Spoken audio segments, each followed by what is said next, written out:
À Colmar, au milieu du marché de Noël, cette statue réalisée par un enfant du pays passe inaperçue. Pourtant, non loin de là, la maison natale du sculpteur est très visitée. Et pour cause, Auguste Bartholdi, né en 1834, doit sa notoriété à un chef-d'œuvre qui est devenu l'un des monuments les plus célèbres au monde, la Statue de la Liberté. Avec cette première esquisse en terre cuite, commence le projet de la Statue de la Liberté. Une petite statuette qui rappelle l'Antiquité, avec sa couronne, avec un costume de déesse antique. Et cette statuette piétine une chaîne brisée.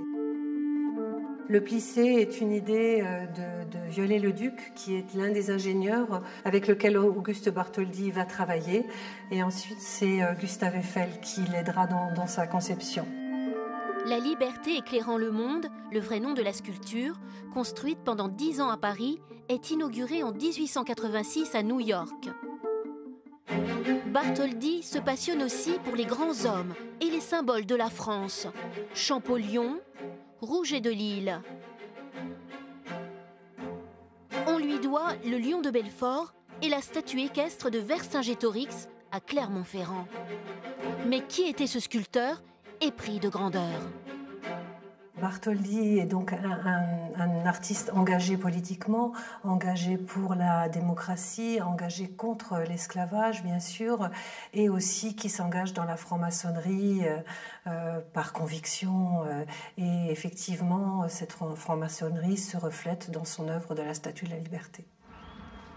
Bartholdi avait ses ateliers rue Bavin à Paris, mais il n'a jamais oublié sa ville de Colmar, où il venait fréquemment et où il a réalisé différentes sculptures. Ses œuvres plaisent beaucoup aux jeunes artistes. Dans le musée, il n'est pas rare de croiser des dessinateurs. Ils voient en Bartholdi un maître indémodable. C'est techniquement vachement bien fait, donc forcément pour en fait apprendre aussi, c'est toujours bien de copier les classiques. Et dans les lycées d'Alsace, le chef-d'œuvre est au programme.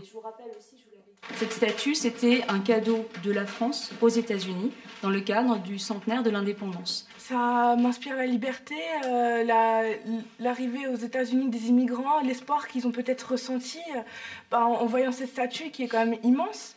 Oui, ça donne envie d'entrer dedans, de voir les grandes dimensions de cette statue et d'aller à New York. Le musée Bartholdi, une invitation au voyage? À New York, la Statue de la Liberté accueille 4,5 millions de visiteurs par an.